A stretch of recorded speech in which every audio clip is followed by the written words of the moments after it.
Okay. Isang mapulang pagbati sa inyong lahat. Meron lang akong presentation na papakita sa inyo. So, you better watch this.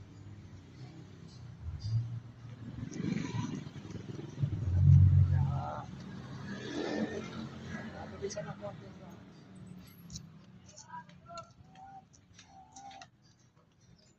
Okay.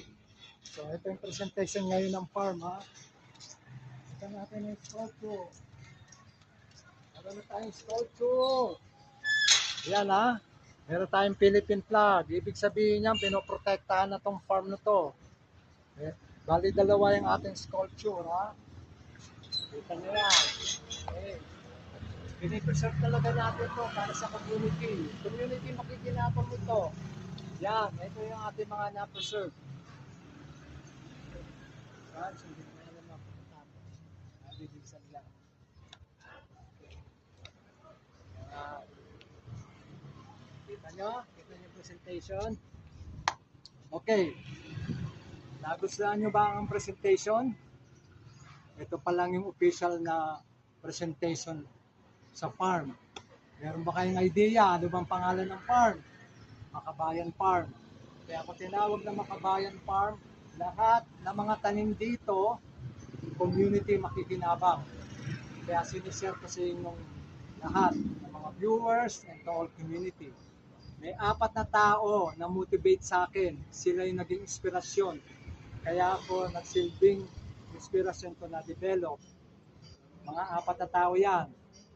Una, si paring Noli Ramos. Retired na siya from Goodyear.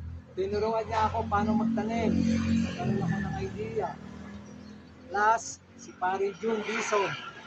Si paring June, siya lahat nag-provide ng mga materialis dito. Kaya ako nabuo yan. Well supported niya ako. Pangatlo, ang ating assistant executive housekeeper, si Arnold Roque. Kita kami sa farm niya, ino-obserbahan ko yung farm niya kung paano i-develop. Kaya nagkaroon ako ng idea.